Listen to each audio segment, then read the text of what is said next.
Assalamualaikum warahmatullahi wabarakatuh. Perkenalkan, nama saya Alki Prayudi, NPM 19430096 dari semester 5. Pada mata kuliah Keamanan Informasi pada kali ini saya akan menjelaskan tentang keamanan jaringan nirkabel. Bagaimana pengertiannya? Selanjutnya ke videonya. Jaringan nirkabel wireless network. Dalam jaringan ini diperlukan gelombang elektromagnetik sebagai media transmisi datanya. Berbeda dengan jaringan berkabel wired network, jaringan ini tidak menggunakan kabel untuk bertukar informasi atau data dengan komputer lain, melainkan menggunakan gelombang elektromagnetik untuk mengirimkan sinyal informasi atau data antar komputer satu dengan komputer lainnya. Jaringan wireless atau nirkabel memiliki lebih banyak kelemahan dibandingkan dengan jaringan kabel.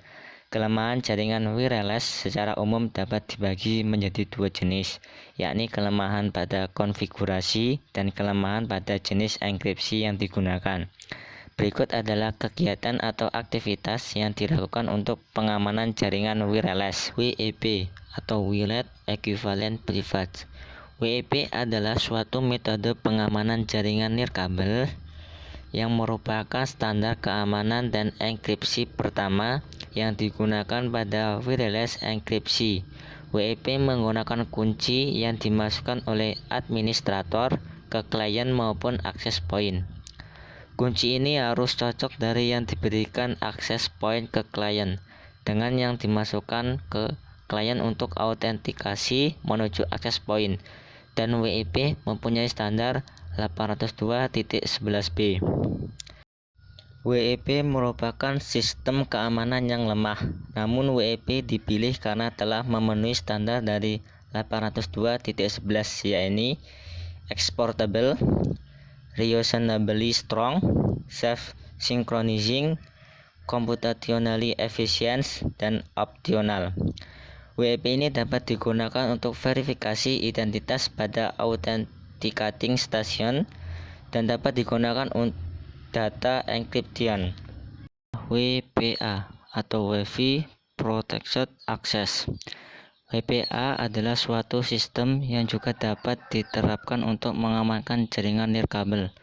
Metode pengamanan dengan WPA ini diciptakan untuk melengkapi dari sistem yang sebelumnya, yaitu WEP. Para peneliti menemukan banyak celah dan kelemahan pada infrastruktur nirkabel yang menggunakan metode pengamanan WEP.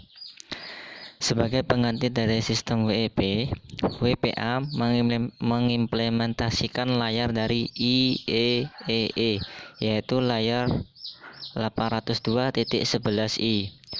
Nantinya WPA akan lebih banyak digunakan pada implementasi keamanan jaringan nirkabel.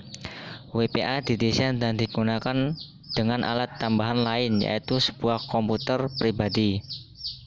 Fungsi dari komputer pribadi ini kemudian dikenal dengan istilah authentication server yang memberikan key yang berbeda kepada masing-masing pengguna atau klien dari suatu jaringan nirkabel yang menggunakan access point sebagai media sentral komunikasi. Seperti dengan jaringan WEP, metode enkripsi dari WPA ini juga menggunakan algoritma RC4 atau RC4. Pengamanan jaringan nirkabel dengan metode WPA ini dapat ditandai dengan minimal ada 3 pilihan yang harus diisi administrator jaringan agar jaringan dapat beroperasi pada mode WPA ini. Ketiga menu yang harus diisi tersebut adalah: pertama, server. Komputer server yang dituju oleh access point yang akan memberi autentikasi kepada klien. Beberapa perangkat lunak yang biasa digunakan antara lain FreeRADIUS, OpenRADIUS, dan lain-lain. Yang kedua adalah port. Nomor port yang digunakan adalah 1812. Share secret. Share secret adalah kunci yang akan dibagikan ke komputer dan juga kepada klien secara transparan. Wi-Fi Protected Access 2 adalah protokol keamanan jaringan nirkabel pengganti WPA. WPA2 menggunakan algoritma AES dan CCMP atau Counter Cipher Mode with Blocking Chaining Message Authentication Kode Protokol sebagai pengganti TKIP. Oleh karena itu, WPA2 menjadi protokol paling aman dibandingkan WEP dan WPA. WiFi Protected Access Pre-Circuit adalah pengamanan jaringan nirkabel terproteksi melalui password pre-circuit, yaitu metode autentifikasi klien dengan password hingga 133 karakter melalui teknik enkripsi. WPA menggunakan enkripsi TKIP. WiFi Protected Access 2 Pre-Circuit atau WPA2 PSK. WiFi Protected Access 2 atau Pre-Circuit adalah sistem keamanan jaringan nirkabel atau wireless yang terbaru yang lebih baik dari WEP dan WPA PSK.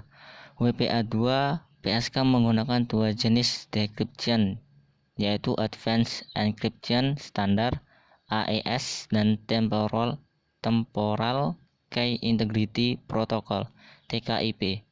TKIP mempunyai banyak kelemahan, oleh karena itu lebih baik menggunakan AES dengan syarat router dan WiFi adapter support WPA dan WPA2. MAC filter atau MAC address filtering merupakan metode filtering untuk membatasi hak akses dari MAC address yang bersangkutan. Hampir setiap wireless access point maupun router difasilitasi dengan keamanan MAC filtering. MAC filtering ini juga merupakan metode sistem keamanan yang baik dalam VLAN karena peka terhadap jenis gangguan seperti pencurian PC card dalam MAC filter dari suatu access point sniffing terhadap VLAN. Sekian dari saya tentang penjelasan keamanan jaringan nirkabel. Saya akhiri. Wassalamualaikum warahmatullahi wabarakatuh.